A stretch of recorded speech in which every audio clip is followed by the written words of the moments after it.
announcement. Yes, honourable members. I am pleased to announce that we will be hosting the 4th edition of the National Youth Parliament on the 21st and 22nd of August 2025 here in the Chamber of the National Assembly. Youth parliaments have developed worldwide, providing young people with a platform to discuss issues of national and international importance. There are several models. In Mauritius, our youngsters are invited to engage in parliamentary simulations, and thus they can deepen their understanding of democratic processes and express their views freely on matters which are of concern to them. They can exercise fully their rights and liberties as proclaimed in the International Convention on the Rights of the Child and in our Constitution. In keeping with this spirit, this 4th edition of the National Youth Parliament will bring together 76 young individuals aged between 14 and 23 to role play as members and officers of the National Assembly. Intensive training and preparatory sessions starting on Monday, the 4th of August 2025, will enable them to communicate with efficiency and learn how to develop their leadership skills while having a deeper understanding of parliamentary history, legislative procedures, and the rules and decorum that guide the proceedings of this August Assembly. Honourable members, during the event, the participants will engage in debates centred on the Sustainable Development Goals and other themes. They will discover how they also have a role to play to promote peace, justice, and liberty. This is an excellent opportunity for our youth to draw our attention on issues which, as adults, we may not see in the same way. It may be an eye-opener for some of us. In any case, as civic education is not yet a reality in all schools in Mauritius, this is a unique occasion for our youth. Honourable members, I therefore seize this opportunity to invite you all to attend and provide valuable encouragement to the participants through your presence over the 2-day event on 21st and 22nd of August. I thank you for your attention. Papers have been laid. Question? Yes, Honourable Leader of the Opposition. Thank you, Madam Speaker. Madam Speaker, I've given notice of the following private notice question addressed to Dr. the Honourable Prime Minister, Minister of Defence, Home Affairs and External Communications, Minister of Finance, Minister for Rodrigues and Outer Islands, whether in regard to the progressive phasing out of the social allowances schemes financed through the Contribution Sociale Généralisée, CSG funds, he will state A, the number of employers contributing thereto, indicating the amount collected therefrom since January 2025 to date, and projected collections for the financial years 2025 to 2026 and 2026 to 2027, and B, under each respective social allowance scheme, the 1 number of beneficiaries concerned therewith, and 2, amount expected to be saved on a monthly and annual basis, respectively, until the complete phasing out thereof. Thank you, Madam Speaker. Thank you. Yes, Honourable Prime Minister. Yes, Madam Speaker. Let me at the very outset remind the House that the former government, in a bid to win the 2019 general elections, announced on the 1st of October 2019, on the occasion of the International Day for the Elderly, that the monthly basic retirement pension would be increased from 9,000 to 13,500 without any consideration whatsoever on the sustainability of such a decision. C'était clairement un bribe électoral. Seulement 5 semaines avant l'élection de 2019. Madam Speaker, the former government decided to introduce the CSG to finance the additional budget deficit created by this measure. However, in so doing, they simply destroyed the pension system by abolishing contributions to the National Pension Fund established since 1976 and which served as the cornerstone for our retirement system, providing financial security and stability for our citizens. With regard to Part A of the question, the rates of CSG contribution in respect of an employee earning up to 50,000 rupees a month, or 1.5% and 3% of basic salary for the employee and his employer, respectively. As regards an employee earning above 50,000 rupees a month, the rates of contribution are 3%, and for the employer, 6%. I'm informed by the Mauritius Revenue Authority that from January 2025 to date, the number of employers from the private sector who have contributed towards the CSG is 33, amounts to 5.1 billion rupees, of which 4 billion is from the private sector and 1.1 billion from the public sector. The total amount of CSG collected from employees in the private and public sectors amounts to, therefore, 2.6 billion rupees. As regards self-employed, they have contributed a total of 123 million rupees during the period January 2025 to date. The projected CSG collection from employers for financial year 2025-2026 is 9.6 billion rupees, and for financial year 2026-2027, it is 10.9 billion rupees. The total amount of CSG collection, that is including employers, employees, and self-employed, is projected to be 14.7 billion rupees in financial year 2025-2026 and 16.7 billion rupees in financial year 2026-2027. As regards to Part B of the question, Madam Speaker, the previous government had introduced a number of schemes under the Social Contribution and Social Benefits Act instead of paying the increase in the pension. First, the CSG income allowance was introduced from July 2022. Second, the CSG child allowance was introduced as from July 2023. Third, the independence allowance was introduced as from July 2023. Fourth, the CSG school allowance was introduced as from July 2024. Fifth, the pregnancy care allowance was introduced as from July 2024. Sixth, the maternity allowance was introduced again from July 2024. Seventh, the revenue minimum guarantee was introduced in July 2024. And eighth, the equal chance allowance was introduced in July 2024. With regard to Part B1 of the question, I'm informed by the MRA that the number of beneficiaries under each scheme since January 2025 to date is as follows. 1, 349,168 under the CSG income allowance, 38,783 under the CSG child allowance, 6,780 under the independence allowance, 84,478 under the CSG school allowance, 3,909 under the pregnancy care allowance, 11,117 under the maternity allowance, 58,562 under the revenue minimum guarantee, and 610,117 under the equal chance allowance.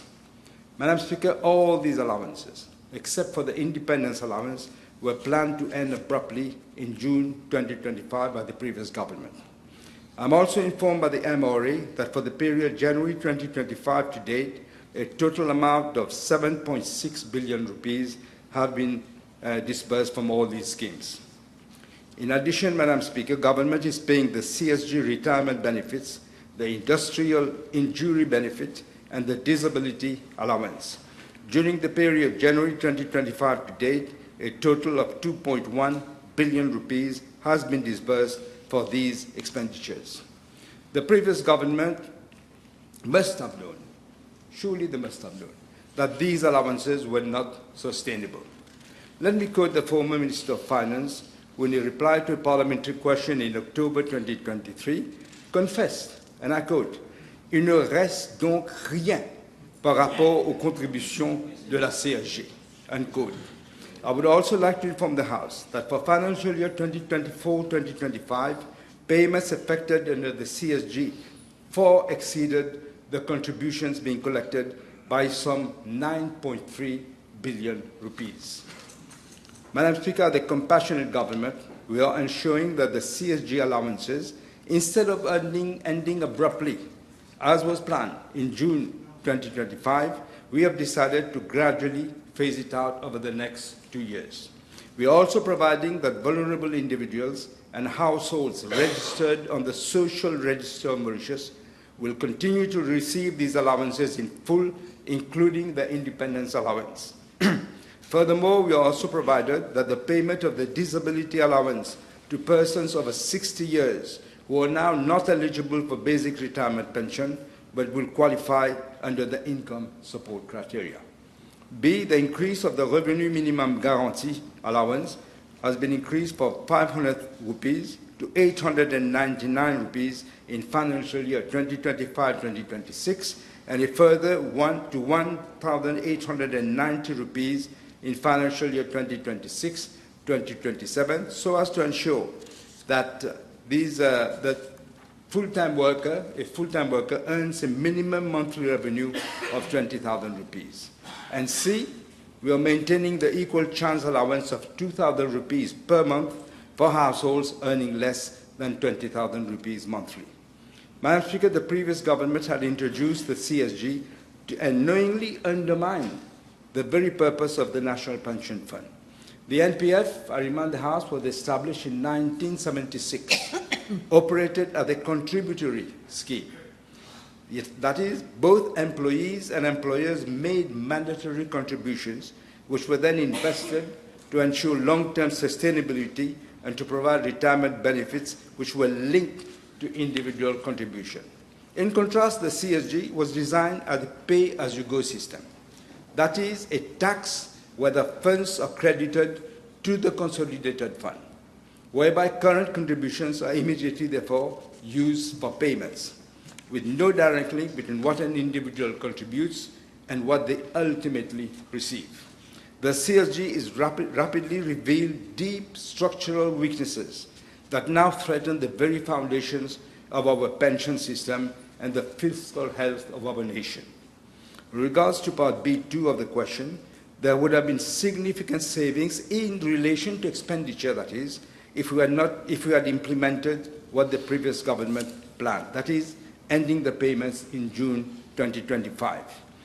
On the contrary, we are making provision for the payment of the allowances over the next 2 years, despite the fiscal challenges we are facing.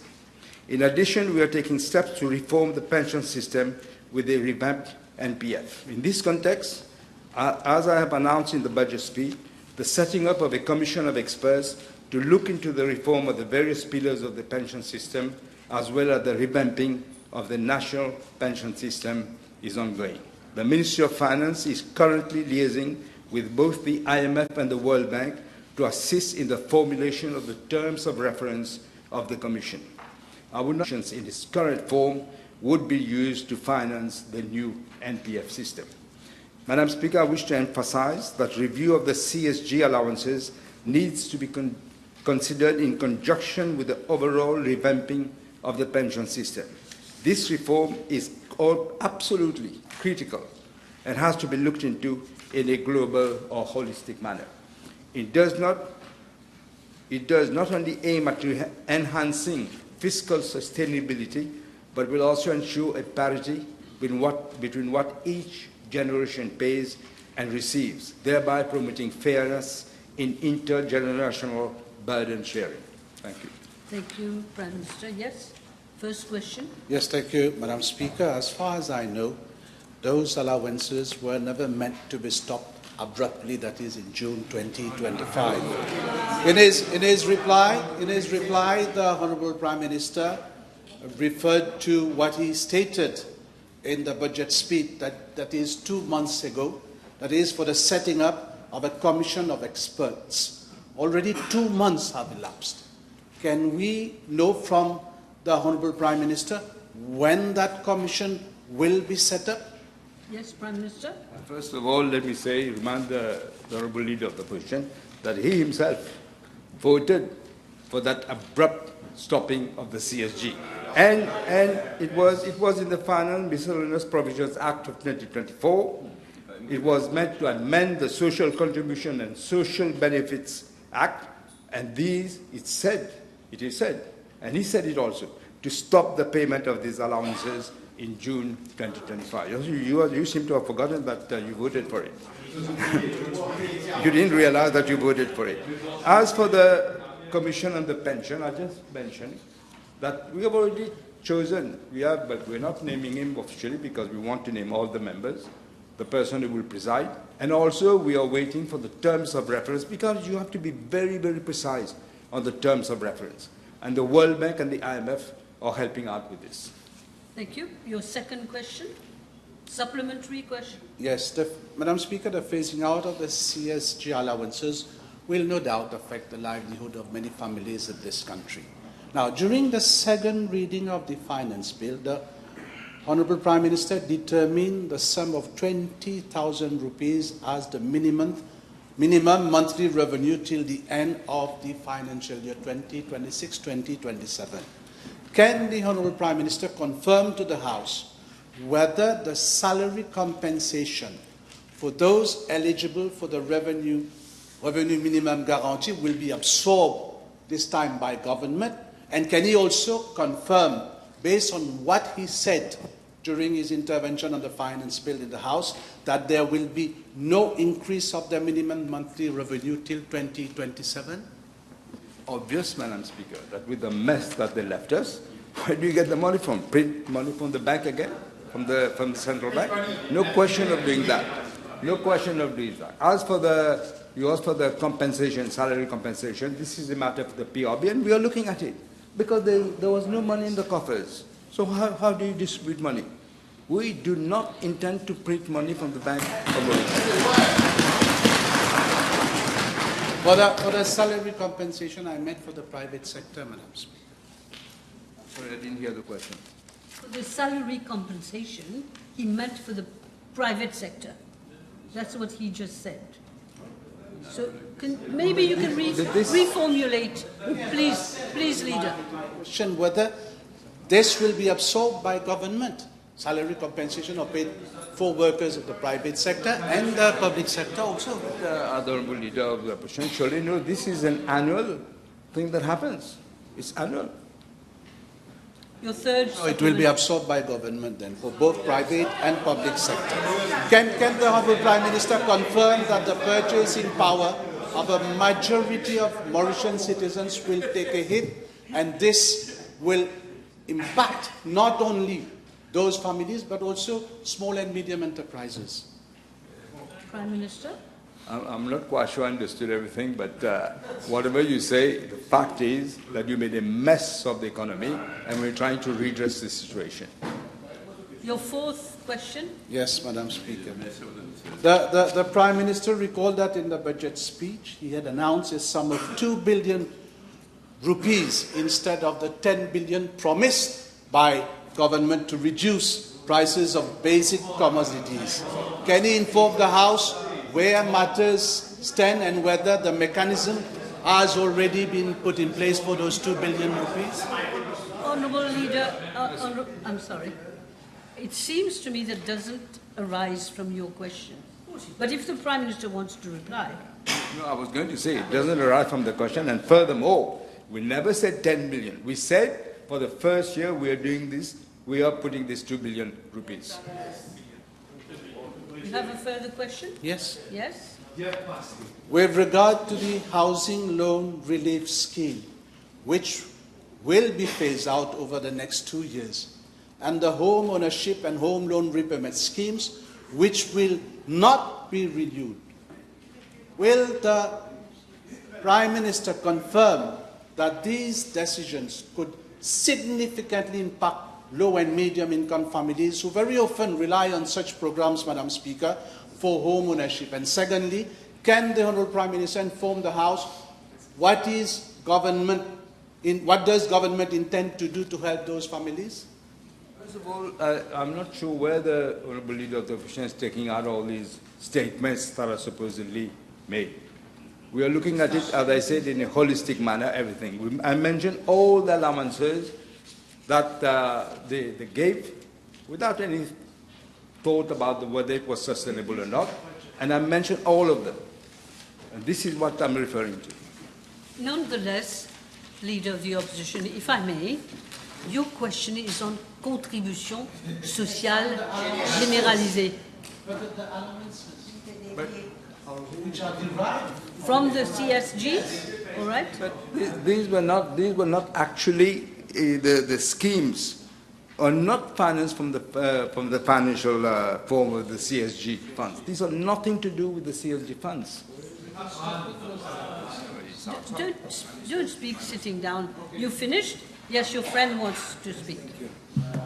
I have two supplementaries, if you allow. The first being... allow you one to start with. Yes, thank you. The first being, given that the low-income earners earning less than 20,000, which are being guaranteed a minimum salary of 20,000 for the CSG income allowance and the minimum revenue guarantee, which is going to stagnate in the next 3 financial years to 20,000 rupees, as the Prime Minister no doubt knows.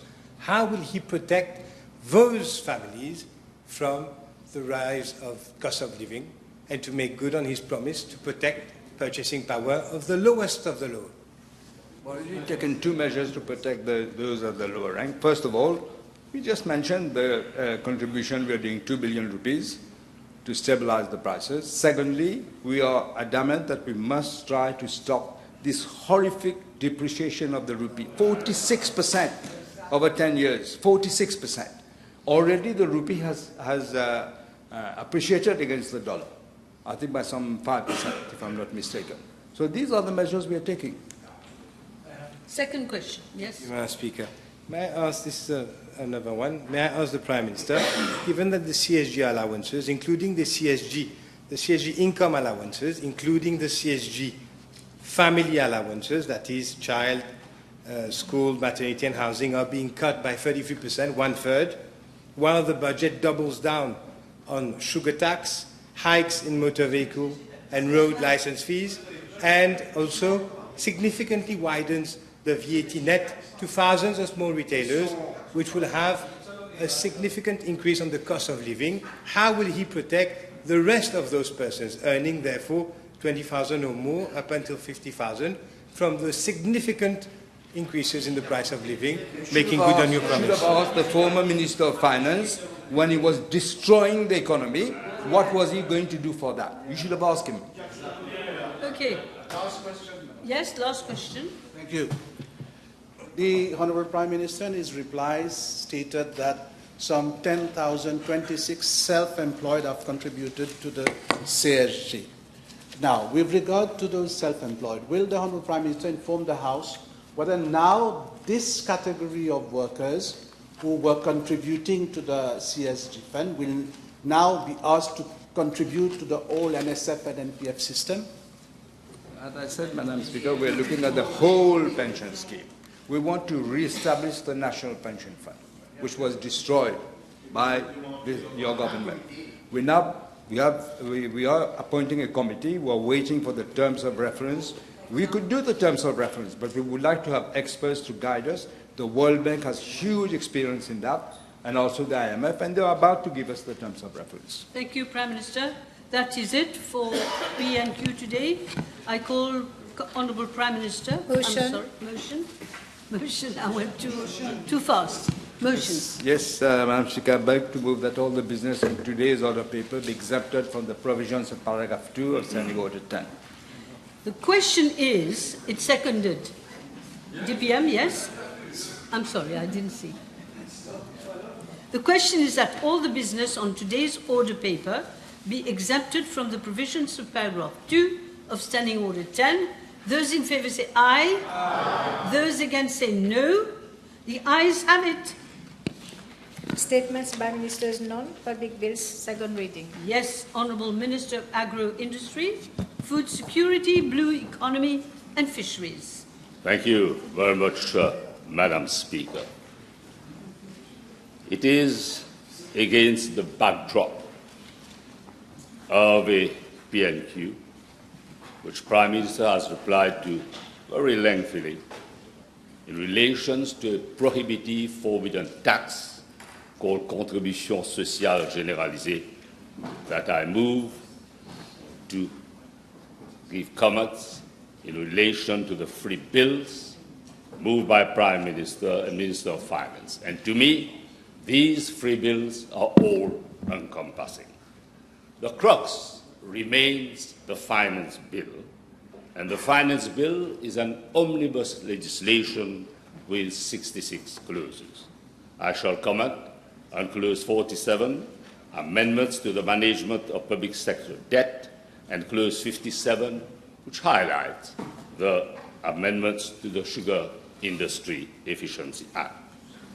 Madam Speaker, clause 47 is the backbone of the finance bill, and it is the appropriate response to the huge economic challenges that the country is confronted with currently. Social spending, laced with corrupt practices, had grown over the last decade to unaffordable limits. And it was not financed by revenue, but financed by debt. If high and unsustainable debt is not addressed more forcefully, we will be into a serious economic and financial crisis. And do we have the huge sovereign wealth fund like Singapore? Certainly not. Many countries like Argentina have defaulted. Those who recall the Greek financial crisis know that its origin lay in cheating on economic data. And this is what we found out upon assuming office in November last. And Prime Minister said it loud and clear in the parliamentary statement he made in December on the state of the economy. And we know that GDP figures were grossly overstated, budget revenue were inflated, and public debt heavily underestimated. MSM as a cheat gave a passport to the then Prime Minister to bluff and run down the economy. The amendments to the finance bill are our lifeline, our lifeblood for decent livelihood. In 2014, under the Labour-led government, total public debt as a percentage of GDP was 60.5%. The provision to clause 47 sets up an electronic information monitoring system, and it will record information relating to public sector debt received from general government and public enterprises. Performance-based has to be the outcome.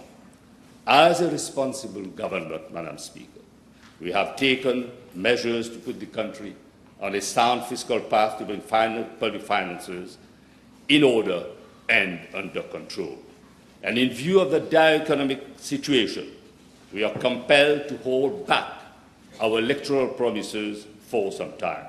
The country cannot continue living beyond its means without facing a crisis. Our soaring debt burden has eroded our ability to respond to domestic and external shocks, and we have to urgently rebuild our fiscal space to reduce our vulnerability to disasters.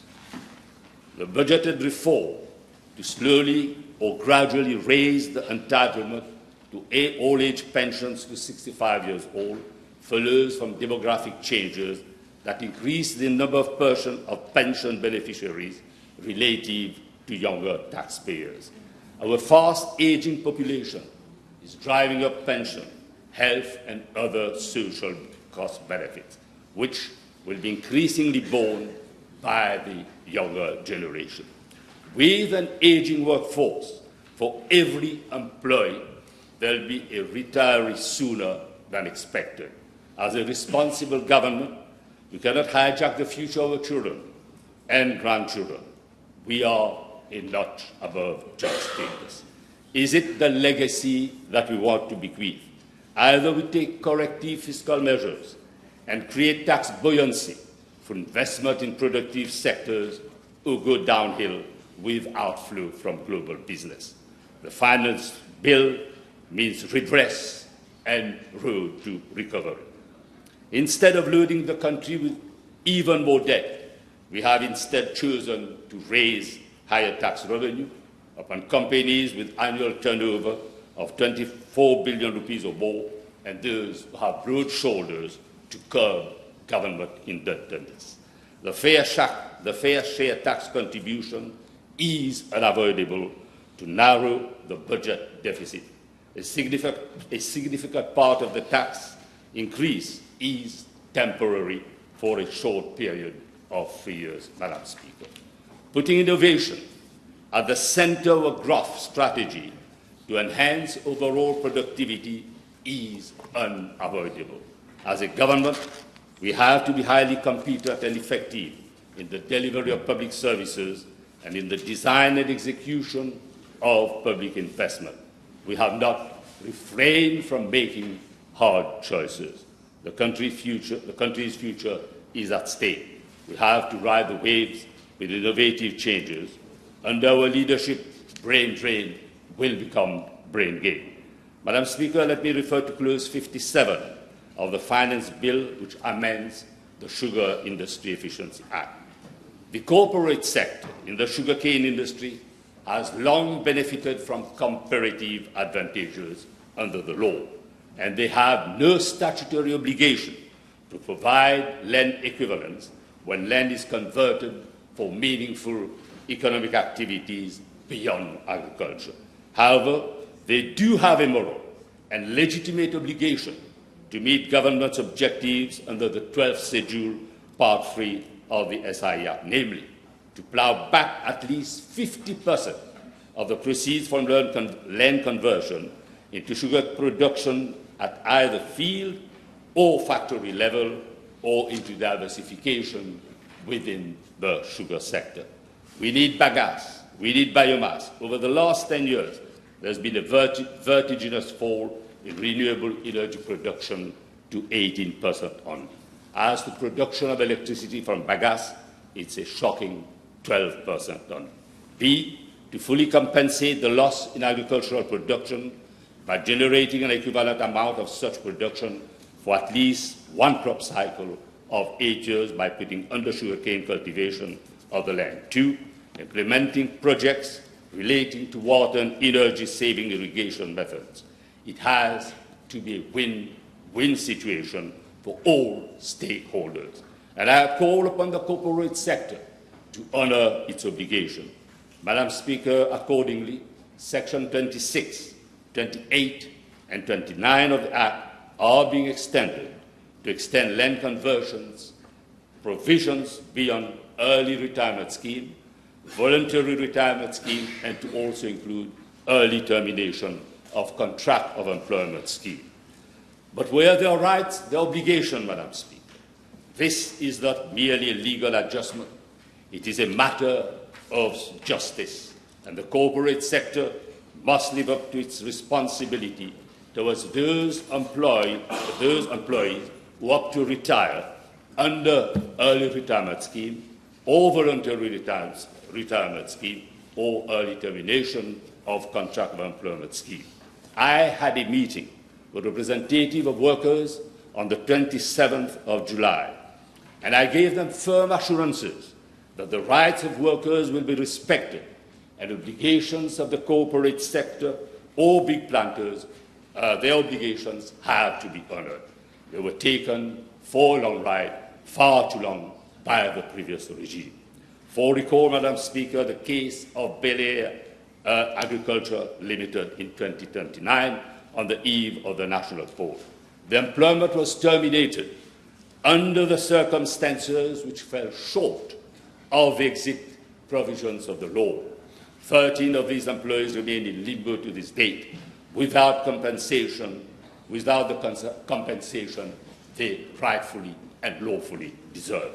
It is our government, Madam Speaker, that is now addressing the trials and trauma, and the Finance Bill 2025 regularizes such cases and ensures that any termination of employment in the sugar industry is done in full conformity with the law. Under the new provisions, the authorization of the Ministry will be mandatory, with the Mauritius Cane Industry Authority providing a faithful report. The amendments will also provide exemption from land conversion tax under sections 26, 28, and 29 of the Act. This will enable sugarcane companies to recover the costs incurred under the early termination of contract of employment scheme, and thus meet their obligation towards affected employees. As of today, a second batch of employees has not yet been able to proceed under the early termination of contract of employment scheme due to lack of funds. And this measure will empower the concerned company to raise the necessary fund, thereby allowing those employers to finally receive the rightful compensation. Let me emphasize this legal amendment supports both existing and future sugar companies to ensure timely and judicious implementation of the early termination of contract of employment scheme for sugar estate employees. Amendment to the fourth schedule of the Sugar Industry Efficiency Act. Madam Speaker, further amendments are being proposed to the fourth schedule of the Act by adding a 13th institution, namely the Rosebel Sugar Estate Board. And what is the rationale of the amendment, Madam Speaker? In view of the urgent need to re-engineer the operation of the Rosebel Sugar Estate Board, currently facing undue financial constraint, Rosebel Sugar Estate shall be exempted from land conversion tax. Amendment is being brought under the fourth schedule of the SI Act. The exemption will facilitate the strategic redevelopment of the sugar estate lands, the attraction of private investment, and the unlocking of economic potential of land under the board's purview. It includes agro-industrial, renewable energy, and value-added agricultural projects. Given such exemption, will provide critical fiscal space for Rosebel Sugar Estate to restructure, to attract partnership, and implement commercial viable projects. It will not be burdened up front by land conversion tax. This measure will contribute positively to the revitalization of the state, will improve land productivity, and it will support national objectives in terms of employment, investment, and sustainable development. Madam Speaker, our colleague, the Minister of Tourism, was unfairly criticized by the leader of the opposition, despite the fact that since April, and I must say, the number of arrivals had continuously increased month after month. For obvious reasons. They've absconded from their responsibility. You know, what can we expect from an opposition which is void, dull, lackluster, and is a note without a figure, Madam Speaker?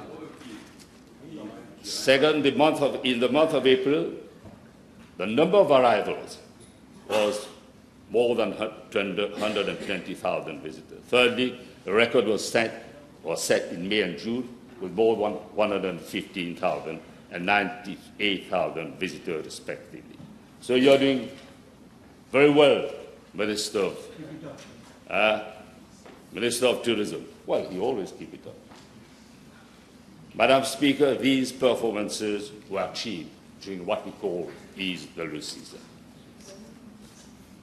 The climate has become auspicious, despite the fact, Madam Speaker, that we had to address forcefully and in meaningful manner issues which were difficult but relevant to uplift a nation, Madam Speaker. And today, I can say that people are looking forward to attend horse racing meeting in Champ de Mars. Decency and transparency is back. But then we're a government which privileged dialogue, consultation, and in this respect, government is open to consultation, as was stated by the Honourable Minister for Financial Services, the consultation with global business representatives and MRE to provide relief by way of regulations to big foreign companies which will be subject to qualified minimum top-up tax. And the regulatory relief come into force with the start-up of the qualified minimum top-up tax, and the thrust remains compliance to G20 and OECD business erosion by profit shifting. But we will continue to consult with EU on meeting our regulatory obligations safeguarding Mauritius' interests. Our interests are our rights and the privileges of those who are given the opportunities to work in a sector which is constantly growing, where, Madam Speaker, there is brain power. And this is a sector which opens opportunities for many young people. But it's good to recall, under the previous regime, Mauritius was on the grey list established by the European Union. And as we say, nothing is agreed until everything is agreed. Regulations will resolve outstanding issues. Our global business is a model of democratization of brain power. And management of public debt and level playing field are important to consolidate the sector. And we should say never and never to a junk status, which the previous government had brought us into. Madam Speaker, let me end by saying, through these bold amendments, our government is not only addressing the legacy of past injustices, but also securing the sustainability and resilience of our sugar industry and related institutions. The key word remains redress, and we shall redress to give a better livelihood to a nation which is constantly on the march. Thank you very much. Thank you. Honourable Deputy Prime Minister, the floor is yours. Merci, Madame Speaker. Madame Speaker, je ne vais bien sûr pas répéter en longueur ce qui a été dit dans le cadre des débats sur le budget. Je me concentrerai sur les changements, ou plutôt les ajustements que nous avons faits dans le Finance Bill par rapport au discours du budget. Néanmoins, qu'il me soit permis de dire que le but prioritaire en ce moment, avec le budget et maintenant le Finance Bill, le but prioritaire reste la réduction de la dette et du déficit budgétaire, tout en trahissant dans les faits autant de justice sociale que possible, et ensuite d'engager le début de la réforme de tout notre modèle économique. Madame Speaker, nous avons fait le maximum pour les plus vulnérables de notre société. C'est pourquoi nous avons introduit un income support de 10 000 roupies par personne pour ceux qui ont un revenu de moins de 10 000 roupies par mois, par individu. Et cela nous coûtera je suis sûr que ce sera plus, mais cela nous coûtera quelques 9 milliards de roupies sur une période de 5 ans. Nous sommes en train de nommer une commission d'experts pour réformer tout notre système de pension et trouver le moyen de remettre sur pied un National Pension Fund, nouvelle version, nouvelle vague, si on peut dire. Nous allons réformer, c'est déjà engagé, nous allons réformer le Disability Allowance.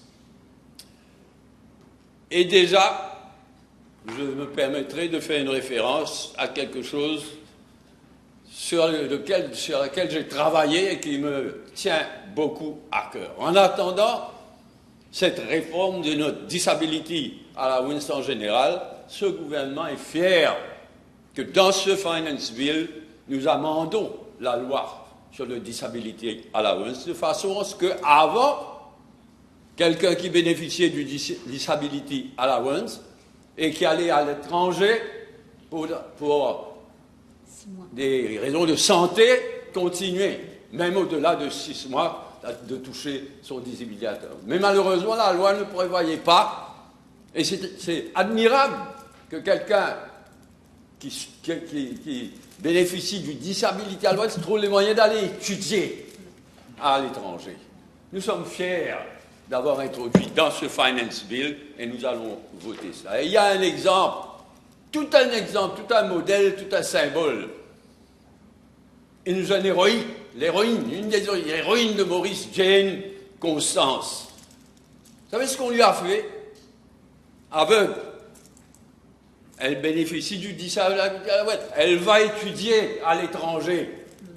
Parce que la loi le prévoit, après 6 mois, on coupe son disability allowance. C'est pas fini. Elle avait un petit compte dans le savings account de la State Commercial Bank. En son absence, alors qu'elle est en train d'étudier là-bas, on vide son savings account. Et pas fini. On lui réclame additionnellement une somme qu'on lui a payée par erreur, en guillemets, étant donné ce que la loi est. Et on la menace de la police, s'il vous plaît. Tout ça par écrit. Ça, c'est la bureaucratie. Mais le gouvernement précédent n'a rien fait pour changer ça. C'est le début d'une réforme de tout notre système de disability allowance. C'est tout un symbole, Madame la Présidente. Mais pour financer tout cela, pour financer l'income support et les autres mesures sociales, et en même temps réduire le déficit budgétaire et la dette, faire tout cela en même temps, c'était pas facile. Ça n'a pas été facile. Et disons-le franchement, nous faisons les riches payer. Nous sommes obligés de faire les riches payer pour faire tout ce qui peut être fait à ce stade pour les plus vulnérables de notre société. C'est pourquoi nous demandons un fair scheme contribution des grosses compagnies, des corporations, des grosses compagnies. C'est dans la loi. 5 milliards de roupies. Nous faisons payer ces quelques 600 personnes une surtaxe, comme dans le cas des grosses compagnies, une surtaxe pour les quelques 600 personnes qui gagnent plus de 12 millions de roupies par an. Cela nous rapportera encore 1 milliard de roupies. Et il y a d'autres mesures. Mais nous sommes obligés, quand on veut réduire la dette, réduire le déficit budgétaire, en même temps, mettre sur pied le Income Support Scheme. Et les autres, nous sommes obligés de taxer les plus riches. C'est temporaire, on l'a bien dit, le Premier ministre l'a dit, c'est temporaire. Le taux de fiscalité est augmenté de façon temporaire pour 2-3 ans. Aussitôt qu'on peut, on reviendra à un taux de fiscalité moins fort, mais qui attire plus, surtout les étrangers, Madame Speaker. Mais ce que nous avons eu à faire, c'est faire tout cela d'investisseurs étrangers. Parce qu'on aurait pu annoncer faire de grandes projections, on va, avec les investissements étrangers, on va gagner si on agit de façon maladroite, il n'y aura pas le développement qui finance tout cela.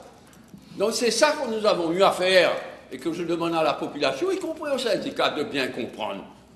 Nous avons fait le maximum que nous pouvons faire pour les plus vulnérables. Nous faisons les riches payer cela. Mais nous ne pouvons pas de l'étranger. Madame le Speaker, ce Finance Bill, c'est aussi le début de la réforme de tout notre système économique.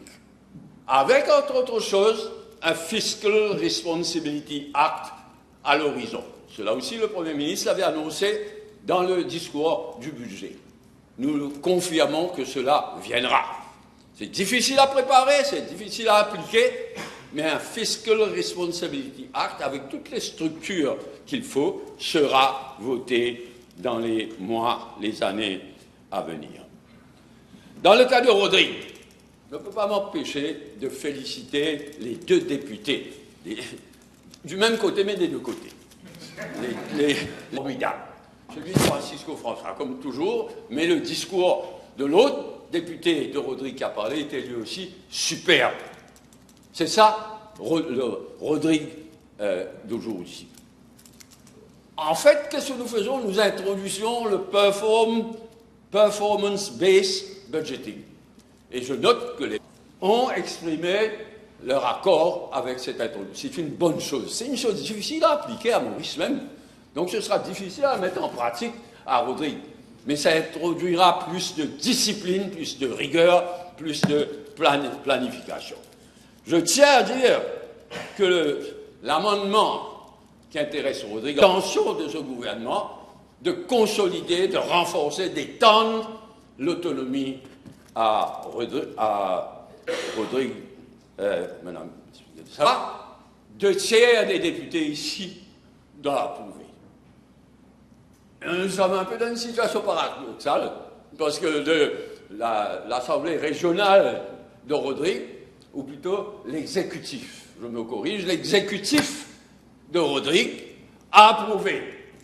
Mais il sera demandé à l'Assemblée d'approuver, je cherche la date, le 19 août. C'est trop tard, parce qu'il nous faut approuver le budget, y compris cette mesure maintenant. Donc nous sommes obligés, l'Assemblée ministres qui sont au pays, de voter de façon à ce que nous ayons 2/3, comme l'exige la loi, le Rodrigues Regional Assembly Act. Et ce sera, j'espère, d'autant plus facile que les 4 députés de Rodrigue ont exprimé leur soutien pour cet amendement, Madame la Speaker. Ce premier budget, et je prie tous les membres de bien me croire, ce premier budget du nouveau gouvernement a été préparé et adopté dans des conditions très, très difficiles. Un nouveau gouvernement s'installe, de nouveaux advisors s'installent, tout un chambardement qui fait que ce premier budget de notre gouvernement a été préparé, comme je le disais, dans des conditions particulièrement difficiles. Avec 16 ministres sur 24 ministres pour la première fois de leur vie. On n'est pas ministre, mais devenir ministre, la première fois qu'on est élu, est un défi supplémentaire. Mais nous l'avons fait, tout ça. Ça a été difficile, dur, mais nous avons fait tout ça au cours des 7 mois depuis que le gouvernement est en place. Madame le Speaker, l'adoption de ce budget, de mon point de vue, l'adoption de ce budget constitue un moment clé, un tournant dans l'histoire actuelle, l'histoire récente de ce pays. Aujourd'hui, quand nous allons adopter ce budget, cela constituera un tournant. Il y aura un avant et un après l'adoption de ce budget et de ce Finance Bill. C'est un tournant dans l'œuvre de redressement de notre pays, tout en à tout le monde de bien réaliser que nous sommes en train de faire l'histoire de ce pays.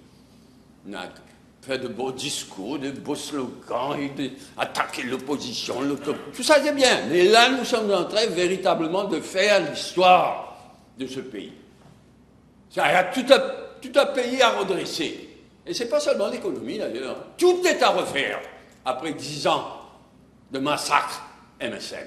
Tout est à refaire, à commencer par l'économie. Et je suis fier, moi, d'être dans un gouvernement qui est en train de faire l'histoire de notre pays en commençant ce travail de redressement de notre pays, de redressement de l'économie de notre pays. Madame le Speaker, nous ne pouvons pas tenir la population. Nous ne sommes pas des sadiques. Adopter les promesses que nous avons faites de bonne foi, nous ne pouvons pas les tenir maintenant. Le problème, il n'y a pas de mensonge. Tout le monde sait. Cela nous gêne, cela nous empêche d'adopter bien des promesses que nous avons faites. Et pour la population, downgrading ne veut rien dire. Un terme académique. Mais il faut bien réaliser que si nous avions été, ou si nous sommes downgraded par Moody's, c'est tout un effet de cascade, ça. Une pagaille s'ensuit. Les investisseurs, les investissements étrangers ne viendront plus. Si nous sommes downgraded au junk status, c'est pas juste un junk status. Comme je le disais, il y a un junk status. Il faut réaliser que ce n'est pas juste des phrases en l'air comme ça, c'est toute une cascade de catastrophes qui s'ensuit. Nous n'avons pas eu une tâche facile, Madame le Speaker, de redresser ce mess et en même temps de faire le maximum en termes de justice sociale et de commencer le redressement économique, la réforme économique de tout notre système économique. Mais les promesses que nous avons faites seront réalisées dans toute la mesure du possible et aussi vite que possible dans les mois et les années à venir. Si nous maintenons le cap, c'est pas facile ces temps-ci, mais si nous maintenons le cap, si nous continuons encore 1 an, 2 ans l'effort, nous serons en position de tenir toutes nos promesses électorales. Nous n'avons qu'une seule parole. Mais il faut pouvoir tenir les promesses. Ça ne sert à rien pour l'opposition. L'imitation de l'opposition qu'on a aujourd'hui, ça ne sert à rien de venir souligner. Vous aviez promis ça, de redresser le pays et en même temps de commencer à mettre en pratique tout ce que nous pouvons mettre en pratique dans les circonstances actuelles. Madame la Présidente. Je tiens à saluer à nouveau le courage et la détermination du Premier ministre et ministre des Finances. Je l'ai déjà fait, Premier ministre. J'ai été Premier ministre, j'ai été ministre des Finances, et dans les circonstances dont on a hérité là après les élections, être Premier ministre, c'est surhumain. Ce n'est pas humain. Et je salue, mais en même temps je sympathise avec le Premier ministre. Nous sommes en train de passer encore par une période le ministre des Finances et Premier ministre. Je tiens aussi, Madame la Speaker, à saluer les fonctionnaires, à commencer par le Financial Secretary, à commencer par le mais tous les fonctionnaires qui nous ont aidés à préparer un budget extrêmement difficile. Mais aussi les autres. Et je tiens à saluer mes collègues ministres, à commencer par les nouveaux ministres. J'ai vu les gens apprendre, les nouveaux ministres apprendre sous la pression des événements dans des conditions très difficiles. Là, je salue surtout les nouveaux ministres aussi, Madame Speaker. Au-delà de ce que je le répète, au-delà du tout ce budget, mais au-delà de cela, la prochaine étape de la réforme de tout notre système économique est déjà engagée. Il y a dans ce budget des mesures et à l'horizon proche des mesures qui vont nous faire évoluer sur cette voie d'une financial bill, avec ce budget, cette réforme est déjà engagé, Madame le Speaker, mais je le dis, il faudra un effort soutenu. Ce ne sera pas facile, mais il faudra un effort soutenu. Mais cet effort soutenu, nous devons le faire au nom des enfants, des petits-enfants, de l'avenir. Cette voie, avec à chaque étape autant de justice sociale que possible.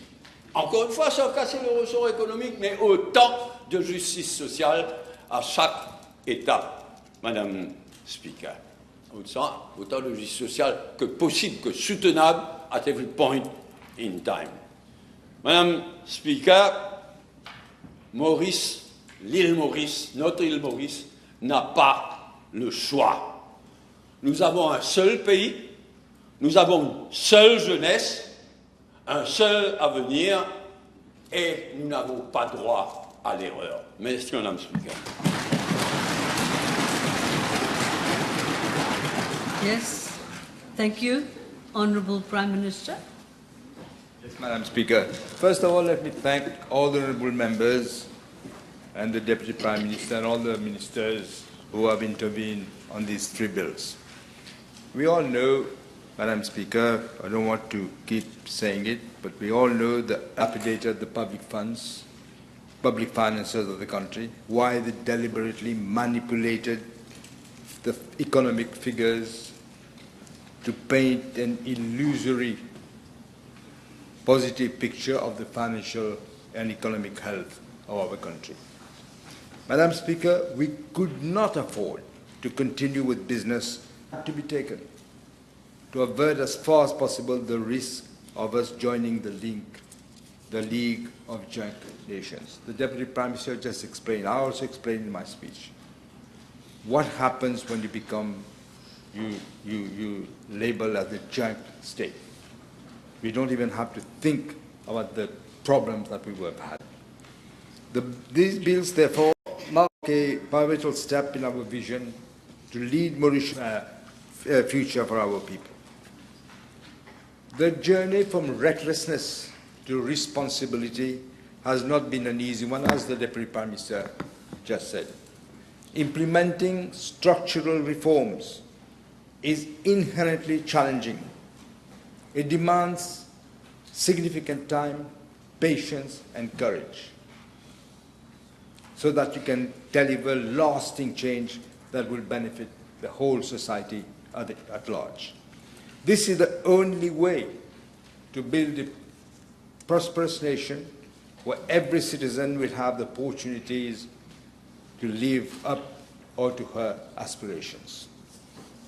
Il faut, comme a dit le Deputy Prime Minister, redonner à la jeunesse mauricienne le droit à l'espoir et à l'ambition. The path we have proposed is built around three main pillars: economic renewal, a new social order, and fiscal consolidation.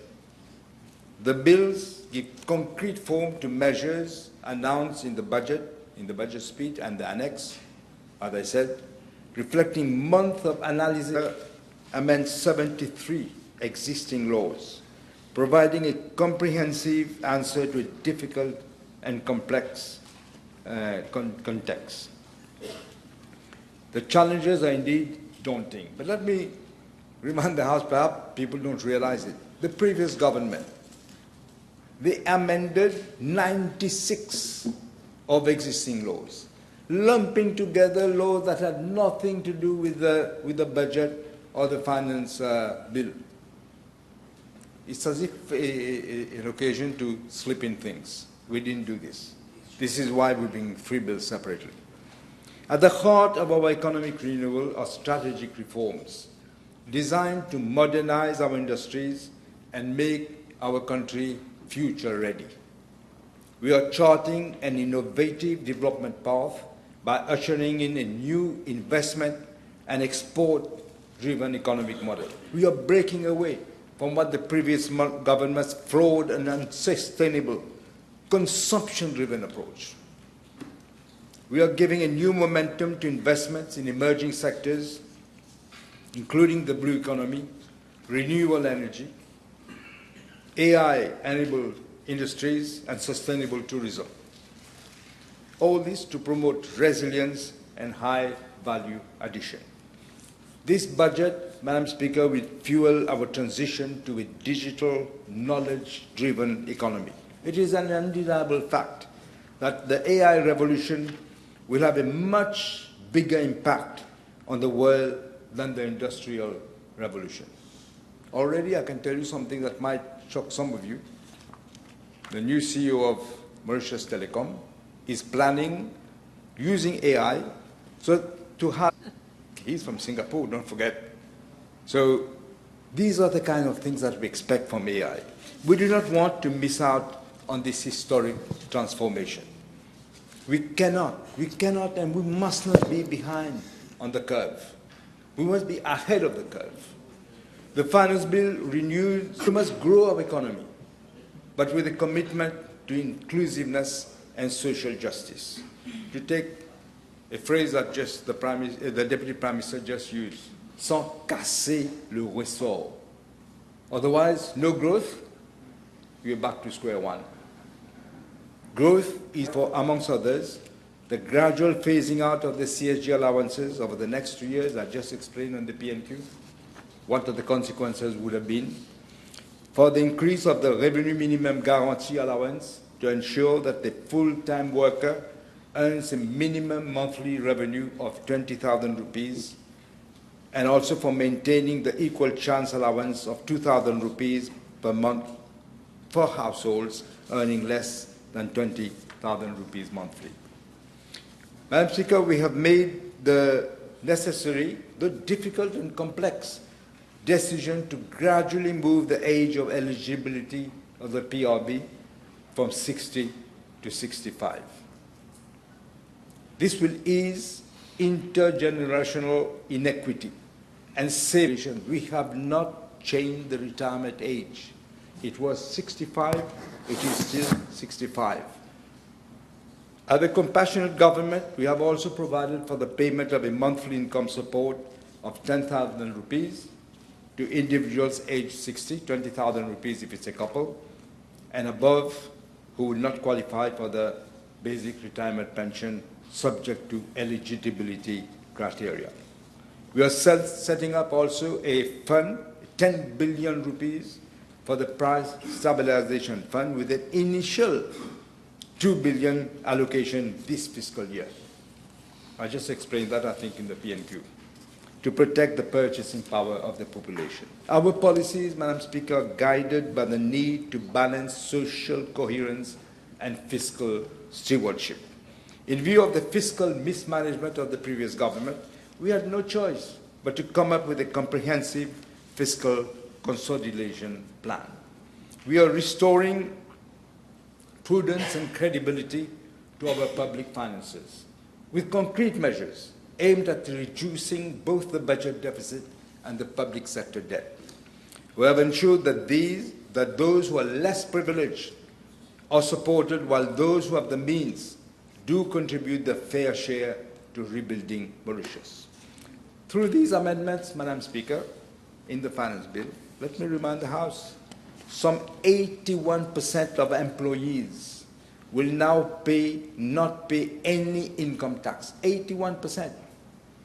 And 75,000 individuals earning between 500,000 rupees and 1 million rupees will be paying less tax. We are removing VAT on a range of essential foods to protect the purchasing power of the most vulnerable. And we are giving certainty to individuals and the business community as well about the temporary measures. The Deputy Prime Minister just stressed it. Temporary nature of some of the new tax measures, such as the fair share contribution. In spite of the urgency for fiscal consolidation, we have not raised VAT. We have not raised the rate of VAT because we all know it is a regressive tax and will hurt consumers, especially more the lower rung of the ladder and the modest income. Before I come to the specific points made by the two honourable members of the opposition, let me make some comments on the criticisms made, both inside and outside the House. First, comments have been made by those who were desperately, I suppose, trying to come out of the gutter that they have been consigned to. One gets the impression that some prophets of doom in the opposition, including the former Minister of Finance of Sabat Dodo, Frame, are shouting from the top of Peterborough that this budget is ringing the death toll of the economy. Si cette idée de ce qu'il dit, je ne sais pas combien de fois il devait mourir. C'est le ridicule tué, je voulais dire. They are literally as if praying day and night for the country to fail so that they can come out like vultures to feed on the cadavers of people. On the other hand, there are many true patriots, including ordinary citizens, but also some prominent economic operators who have, in the public at large, who are spurring us. They realize, they understand, they're encouraging us, expressing their gratitude for the measure that we have taken in time in this particularly challenging conjuncture. Don't believe what you see all the time. I know there is a team at the SunTrust. As soon as we speak, they write. They're paid monthly. They are paid because, you know, they have some have unlimited money, they pay. And some people think, hey, so people are criticizing. Few people. People understand the catastrophic situation that we inherited and the need for bold and courageous actions. There is, Madam Speaker, a Bhojpuri expression which I think is very appropriate to describe the development philosophy of the previous government. What they said, I said, Ek din ke raja, sau din pik manga. Will you translate? In Creole, un jour les rois, 100 jours mendiants. Basically, that's what it says. We do not want to perpetuate and instill this mode of living in our population. The House will note that this is not only due to the allowances provided right, left, and center by the previous government. I'm talking about the Gini coefficient. Somebody mentioned the Gini coefficient. This is not only due to the allowances provided. I mean, this is due to the allowances provided, left, right, and center by the previous government. Out of where? Huge amount of printed money. And this led to a significant level of rise in the debt level. These allowances were not sustainable. In addition, printing of money, we all know, a student who studies economics from 5 knows. If you print money, you will intensify inflationary pressures and drive inflation at a rate which is going to be much higher. It was 11.3% in February of 2023. The improvement in the Gini coefficient has no meaning if the purchasing power of the population has been eroded by significant increase in inflation. It's an illusion.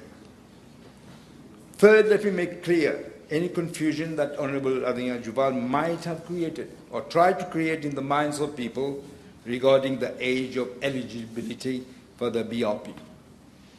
In the budget speech, I announced that we are going to increase the age eligibility for the basic pension to 65 in a phased manner over a period of 5 years using a sliding scale. The operative words are sliding scale, which I don't think you understood. The 5-year transition starts after the 1st of September of this year and ends on the 31st of August 2030. That is, in the first year. Let me clarify. Let's first, you don't understand what a sliding scale is. In the first year, as from September, 1st of September 2025 to the 31st of August 2026, the BRP eligibility age is being increased by 1 year. That is, a person reaching 60 will receive BRP out from the 1st of September 2026 at the age of 61. In the second year, that is from 1st of September 2026 to the 31st of August 2027, Again, the BRP eligibility age is being increased by 2 years, such that a person reaching 60 will receive BRP as from the 1st of September 2028, that is at the age of 62. That is what his sliding scale is. I could go on in the 3rd year, from 1st of September 2027 to 31st of August 2028, the eligibility is being increased by 3 years. In other words, a person reaching 60 years during that period will receive BRP as from the 1st of September 2030 at the age of 63. It's not that we are cutting the pension for 60 years and you will only get at 65. It's a sliding scale. I could go on for the 4th year, for the 5th year. And until it will be increased again, so that by the time, by 5 years, the person reaching 60 will, on the 1st of September 2034, at the age of 65. That is what his sliding scale is. This completes the 5-year sliding scale increase in the age of eligibility. After this 5-year period, that is from 1st of September 2030 and beyond, the BRP eligibility age will be 65. I hope that clears the confusion in the mind of Honorable Juval, and he will realize it is intellectually dishonest to qualify the work done on the finance bill by the civil servants and the advisors as amateurism. I think you failed to grasp the fact that it is a sliding scale. Let me now come to the 4th point on the CSG allowances.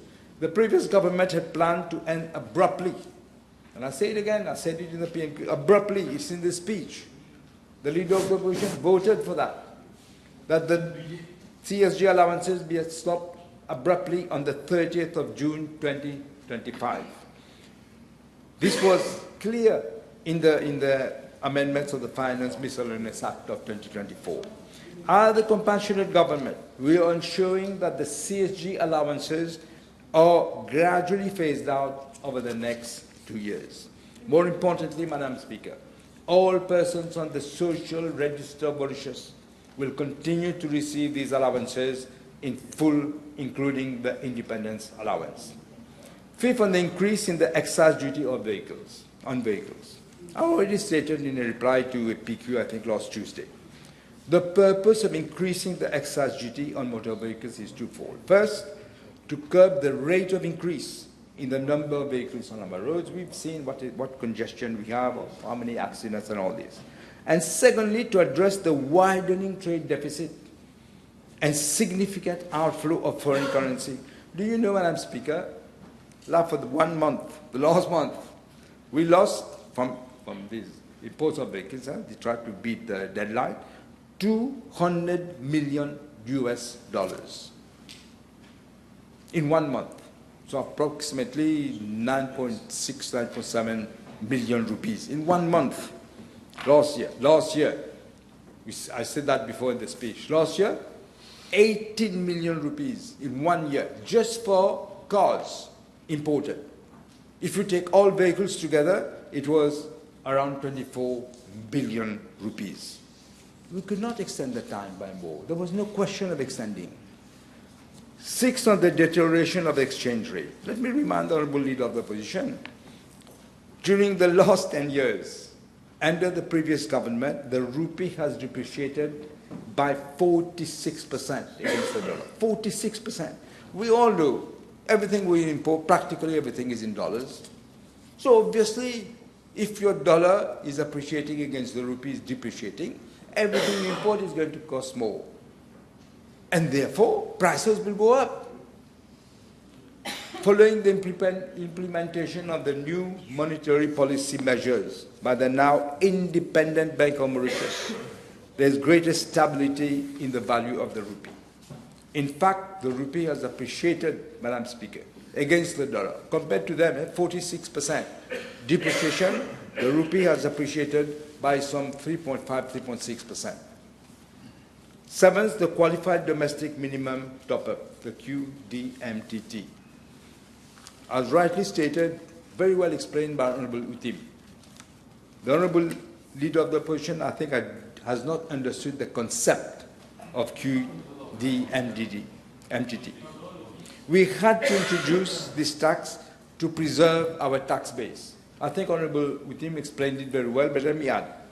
In 2022, the previous government had already introduced the enabling provisions for this tax. They introduced it, but regulations were never made.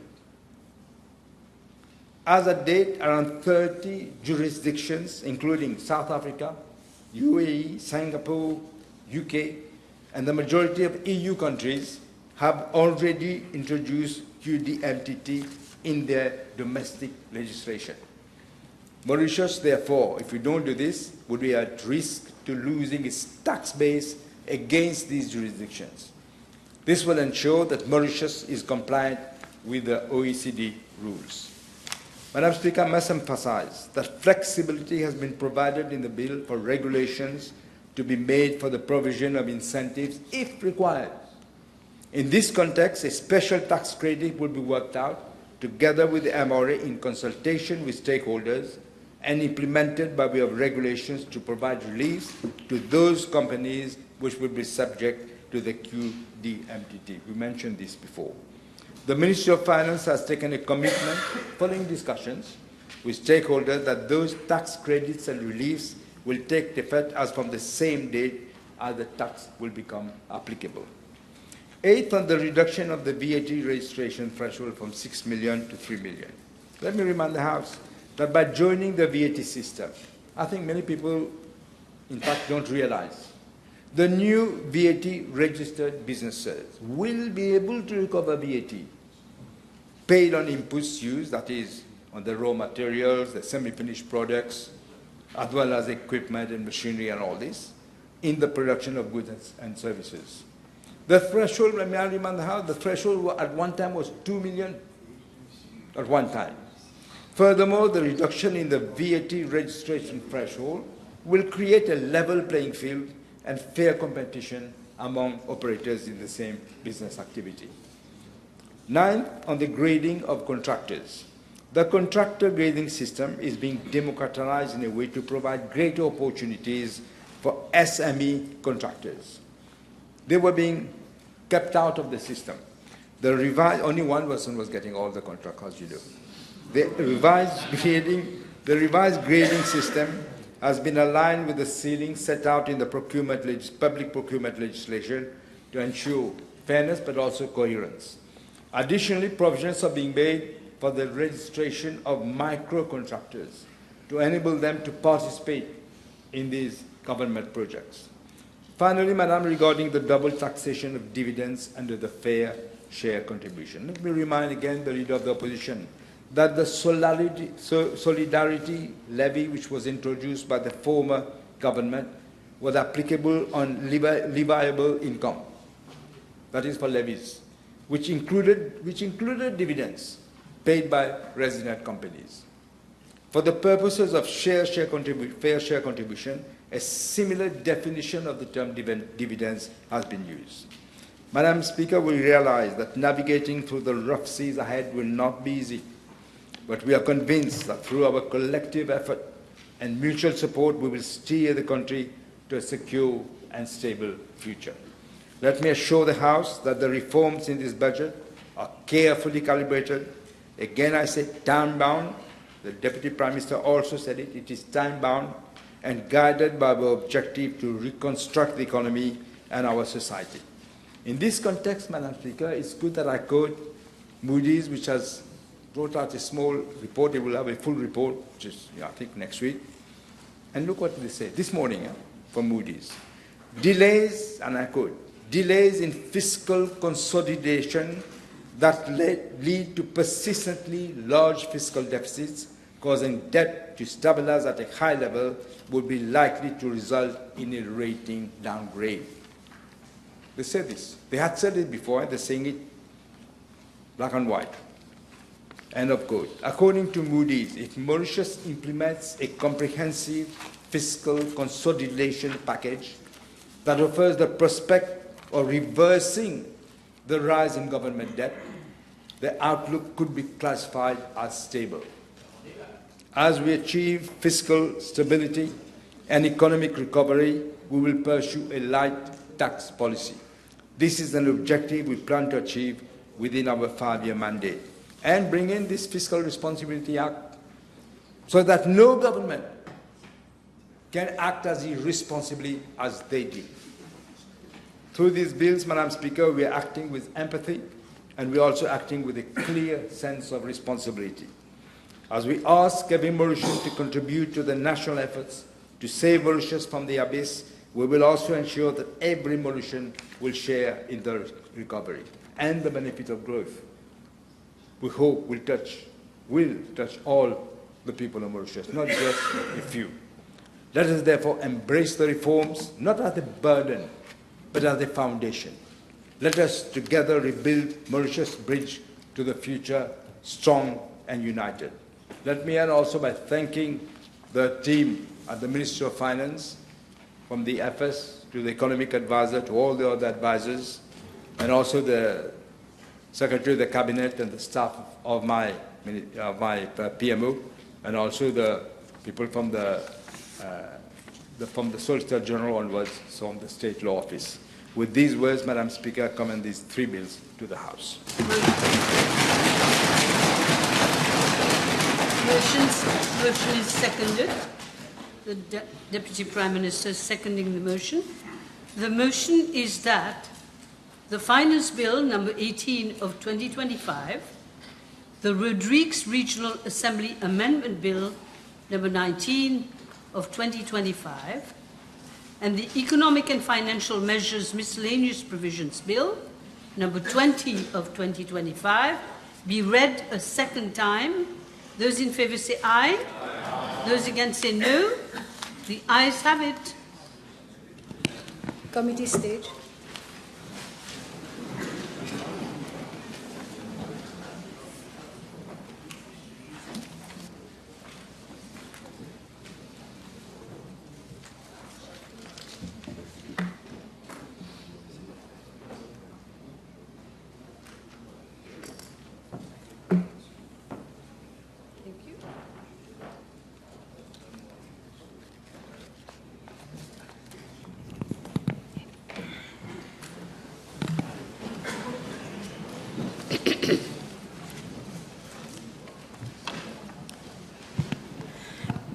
The Finance Bill number 18 of 2025.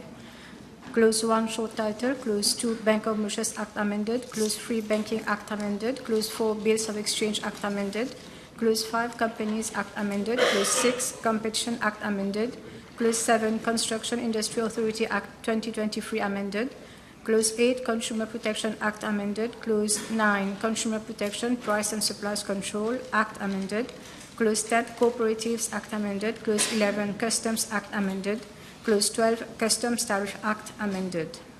The question is that clauses 1 to 12 stand part of the bill. Those in favour say aye. Aye. Those against say no. The ayes have it. Clause 13 Economic Development Board Act amended. Yes. Chairperson, I move that Clause 13 be amended as per amendment circulated. Thank you, Prime Minister. The question is that Clause 13 be amended as per amendment circulated. Those in favour say aye. Those against say no. The ayes have it. The question is that Clause 13, as amended, stands part of the bill. Those in favour say aye. Those against say no. The ayes have it. Clause 14 Environment Act 2024 amended. Clause 15 Essential Commodities Act amended. Clause 16 Excise Act amended. Clause 17 Fair Trading Act amended. Clause 18 Finance and Audit Act amended. Clause 19 Financial Intelligence and Anti-Money Laundering Act amended. Clause 20 Financial Services Act amended. Clause 21 Foundations Act amended. Clause 22 Freeport Act amended. The question is that clauses 14 to 22 stand part of the bill. Those in favour say aye. Those against say no. The ayes have it. Clause 23 Gambling Regulatory Authority Act amended. Madam Speaker, I move that Clause 23 be amended as per the amendment circulated. 23. Yes. The question is that Clause 23 be amended as per amendment circulated. Those in favour say aye. Aye. Those against say no. The ayes have it.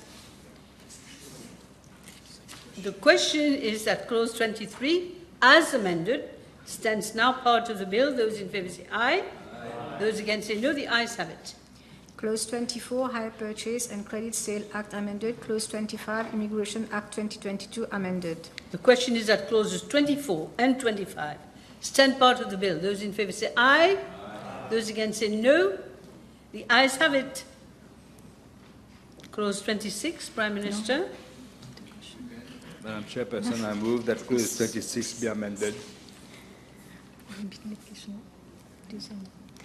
Clause 26, Income Tax Act amended. I move that it be amended as per the amendment circulated. The question is that clause 26 be amended as per amendment circulated. Those in favour say aye. Those against say no. The ayes have it. The question is now that clause 26 as amended stands part of the bill. Those in favour say aye. Those against say no. The ayes have it. Clause 27, Inscription of Privileges and Mortgages Act amended. Clause 28, Land Drainage Authority Act amended. Clause 29, Land Duties and Taxes Act amended. Clause 30, Limited Liability Partnerships Act amended. Clause 31, Limited Partnerships Act amended. Clause 32, Local Government Act amended. Clause 33, Maurice Strategy Board Act 2024 repealed. Clause 34, Mauritius Deposit Insurance Scheme Act 2019 amended. Clause 35, Mauritius Revenue Authority Act amended. Clause 36, National Archives Act amended. Clause 37, National Assembly Allowances Act amended. Clause 38, National Payment Systems Act amended. The question is that clauses 27 to 38 stand part of the bill. Those in favour say aye. Those against say no. The ayes have it. Clause 39, National Pensions Act amended. Madam Chairperson, I move that clause 39 be amended as per the amendment circulated. Yes. The question is that clause 39 be amended as per amendments circulated. Those in favour say aye. Those against say no. The ayes have it. The question is that clause 39 as amended now stands part of the bill. Those in favour say aye. Those against say no. The ayes have it. Clause 40, National Savings Fund Act amended. Clause 41, National Transport Corporation Act amended. Clause 42, Native Terrestrial Biodiversity and National Parks Act amended. Clause 43, Non-Citizens Employment Restriction Act amended. Clause 44, Non-Citizens Property Restriction Act amended. Clause 45, Ports Act amended. Clause 46, Private Pension Schemes Act amended. The question is that clauses 40 to 46 stand part of the bill. Those in favour say aye. Those against say no. The ayes have it. Clause 47, Public Debt Management Act amended. Madam Chairperson, I move that clause 47 be amended as per the amendment circulated. Yes. The question is that clause 47 be amended as per amendments circulated. Those in favour say aye. Those against say no. The ayes have it. The question is now that clause 47 as amended stands part of the bill. Those in favour say aye. Those against say no. The ayes have it. Clause 48, Real Estate Agent Authority Act 2020 amended. Clause 49, Registration Duty Act amended. Clause 50, Road Development Authority Act amended. Clause 51, Road Traffic Act amended. Clause 52, Small Farmers Welfare Fund Act amended. Clause 53, Social Contribution and Social Benefits Act 2021 amended. Clause 54, Statistics Act amended. Clause 55, Statutory Bodies Accounts and Audit Act amended. Clause 56, Statutory Bodies Pension Funds Act amended. The question is that clauses 48 to 56 stand part of the bill. Those in favour say aye. Those against say no. The ayes have it. Clause 57, Sugar Industry Efficiency Act amended. No, Madam Speaker, I move that clause 57 be amended as per amendment circulated. Thank you. The question is that clause 57 be amended as per amendments circulated. Those in favour say aye. Those against say no. The ayes have it. The question is that clause 57 as amended stands part of the bill. Those in favour say aye. Those against say no. The ayes have it. Clause 58, Tourism Authority Act amended. Clause 59, Transcription and Mortgage Act amended. Clause 60, United Nations Financial Prohibitions, Arms Embargo and Travel Ban, Sanctions Act amended. The question is that clauses 58 to 60 stand part of the bill. Those in favour say aye. Those against say no. The ayes have it. Clause 61, Value Added Tax Act amended. Again, Madam Chairperson, I move that clause 61 be amended as per the amendment circulated. Thank you, Prime Minister. Question is that clause 61 be amended as per amendments circulated. Those in favour say aye. Those against say no. The question is that clause 61 as amended stands part of the bill. Those in favour say aye. Those against say no. The ayes have it. Oh, you didn't vote. Aye. I can't hear all of you. Okay, the ayes have it. Clause 62, Water Resources Act 2024 amended. Clause 63. Yes? No, 60. 62. Yes, the question is that clause 62 stands part of the bill. Those in favour say aye, those against say no. Now 63. Now 63. Clause 63, Economic Development Board Smart City Scheme Regulations 2015 amended. Chairperson, I move that clause 63 be amended as the amendment circulated. Thank you, Prime Minister. The question is that clause 63 be amended as per amendment circulated. Those in favour say aye, those against say no. The ayes have it. Clause 64, One moment. The question is that clause 63 as amended stands part of the bill. Those in favour say aye, those against say no. Ayes have it. Clause 64, Transitional Provision. Clause 65, Validation of Resolutions. Clause 66, Commencement. The question is that clauses 64 to 66 stand part of the bill. Those in favour say aye. Those against say no. The ayes have it. First schedule. Question is that the first schedule stands part of the bill. Those in favour say aye. Those against say no. The ayes have it. Second schedule. Question is that the second schedule stands part of the bill. Those in favour say aye. Those against say no. The ayes have it. Third schedule. Question is that the third schedule stands part of the bill. Those in favour say aye. Those against say no. The ayes have it. Fourth schedule. Question is that the fourth schedule stands part of the bill. Those in favour say aye. Those against say no. The ayes have it. Fifth schedule. Question is that the fifth schedule stands part of the bill. Those in favour say aye. Those against say no. Aye. The ayes have it. Sixth schedule. Question is that the sixth schedule stands part of the bill. Those in favour say aye. Those against say no. The ayes have it. Seventh schedule. Question is that the seventh schedule stands part of the bill. Those in favour say aye. Those against say no. The ayes have it. Eighth schedule. Question is that the eighth schedule stands part of the bill. Those in favour say aye. Those against say no. The ayes have it. Ninth schedule. The question is that the ninth schedule stands part of the bill. Those in favour say aye. Those against say no. The ayes have it. Tenth schedule. Question is that the 10th schedule stands part of the bill. Those in favour say aye. Those against say no. Wake up. The ayes have it. 11th schedule.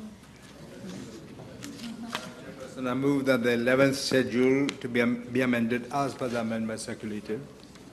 Question is that the 11th schedule be amended as per amendment circulated. Those in favour say aye. Aye. Those against say no. The ayes have it. 12th schedule. The question is that the 11th schedule, as amended, stands part of the bill. Those in favour say aye. Aye. Those against say no. The ayes have it. It's a bit tedious, but it's very important. 12th schedule. Question is that the 12th schedule stands part of the bill. Those in favour say aye. Aye. Those against say no. The ayes have it. 13th schedule. The question is that the 13th schedule stands part of the bill. Those in favour say aye. Aye. Those against say no. The ayes have it. 14th schedule. The question is that the 14th schedule stands part of the bill. Those in favour say aye. Aye. Those against say no. The ayes have it. 15th schedule. The question is that the 15th schedule stands part of the bill. Those in favour say aye. Aye. Those against say no. The ayes have it. Title and enacting clause. Question is that the title and enacting clause stand part of the bill. Those in favour say aye. Aye. Those against say no. The ayes have it. The question is that I do report to the House that the financial bill number 18 of 2025 has passed the committee stage with amendments. Those in favour say aye. Aye. Those against say no. The ayes have it. We will proceed with the other two bills. The Rodrigues Regional Assembly Amendment Bill number 19 of 2025. Clause 1, short title, Clause 2, interpretation, Clause 3, Section 2 of Principal Act amended, Clause 4, Section 42 of Principal Act amended, Clause 5, Section 44 of Principal Act amended, Clause 6, Section 45 of Principal Act amended, Clause 7, Section 50 of Principal Act amended. The question is that clauses 1 to 7 stand part of the bill. Those in favour say aye. Aye. Those against? Aye. I was looking at him. Those against say no. The ayes have it. Title and enacting clause. The question is that the title and enacting clause stand part of the bill. Those in favour say aye. Aye. Those against say no. The ayes have it. The question is that I do report to the House that the Rodrigues Regional Assembly Amendment Bill number 19 of 2025 has passed the committee stage without amendment. Those in favour say aye. Aye. Those against say no. The ayes have it. We proceed with the third bill. The Economic and Financial Measures Miscellaneous Provisions Bill. Clause 1, short title, Clause 2, Animal Welfare Act amended, Clause 3, Central Electricity Board Act amended, Clause 4, Central Water Authority Act amended, Clause 5, Declaration of Assets Act amended, Clause 6, Fisheries Act 2023 amended, Clause 7, Food Act 2022 amended, Clause 8, Food and Agricultural Research and Extension Institute Act amended, Clause 9, French-Speaking Union Act 2024 amended, Clause 10, Higher Education Act amended, Clause 11, Workers' Rights Act 2019 amended. The question is that clauses 1 to 11 stand part of the bill. Those in favour say aye. Aye. Those against say no. The ayes have it. Title and enacting clause. The question is that the title and enacting clause stand part of the bill. Those in favour say aye. Aye. Those against say no. The ayes have it. The question is that do report to the House that the Economic and Financial Measures Miscellaneous Provisions Bill number 20 of 2025 has passed the committee stage without amendment. Those in favour say aye. Aye. Those against say no. The ayes have it. Yes.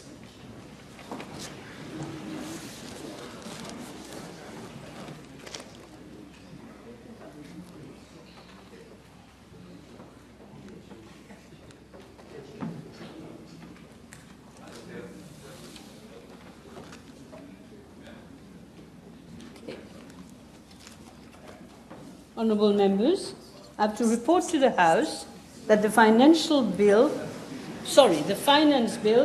number 18 of 2025 has passed the committee stage with amendments. I be read a third time and passed. Yes, seconded.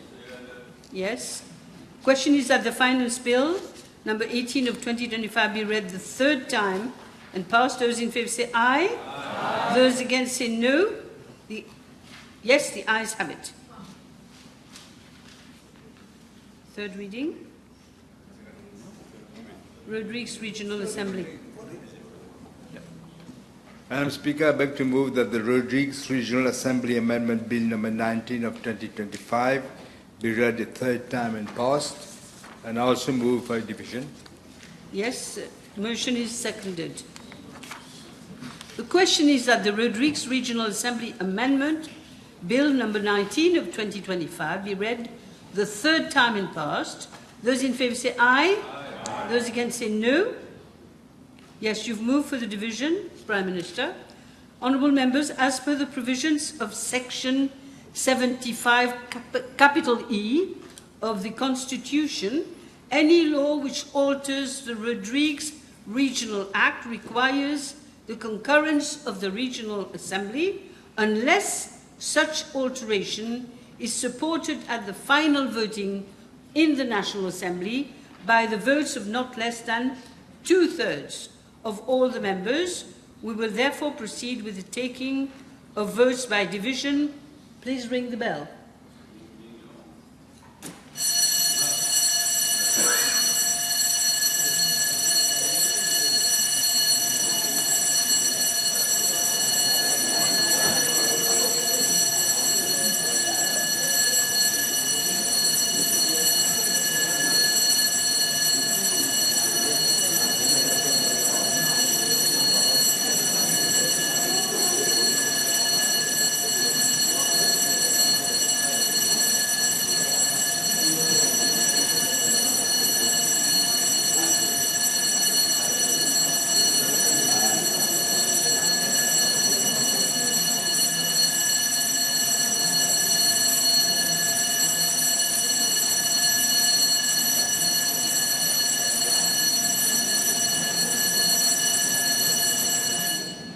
Thank you. Clerk? Yes. Will you proceed with the division? Yes. Dr. the Honorable Miss Tanu. Absent. She's absent. Honorable Seaburn. You have to vote. You have to vote. Yes. Aye. Aye. Honorable Mrs. Savabadi. Aye. Dr. the Honorable Somtali. Aye. Honorable Rukni. Aye. Honorable Ramkalawan. Aye. Honorable Ramdas. Absent. Honorable Kiran. Dr. the Honorable Prayag. Aye. Honorable Lekiram. Honorable Lebin. Honorable Jagannath. Honorable Jaman. Honorable Mrs. Henriette Manon. Aye. Honorable François. Aye. Honorable Edouaria. Honorable Edouard. Aye. Honorable Miss Doriaou. Honorable Miss Colette. Aye. Honorable Kazem. Aye. Honorable Bijan. Aye. Honorable Bichuk. Aye. Honorable Babulal. Honorable Babaji. Dr. the Honorable Omia. Aye. Honorable Apollon. Honorable Adrien Duval. Abstain. Honorable Juman. Rapen. Aye. Honorable Norsingen. Aye. Honorable Aliman. Aye. Honorable Pierre. Joanna Béranger. Honorable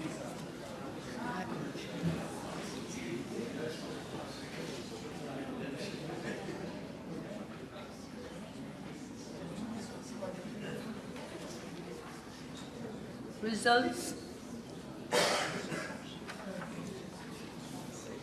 Yes, honourable members. I wish to, in final voting, obtain 59 votes. That is, has been supported by 2/3 of all the members as required by Section 75, capital E of the Constitution. I declare that the bill has been read a third time and passed.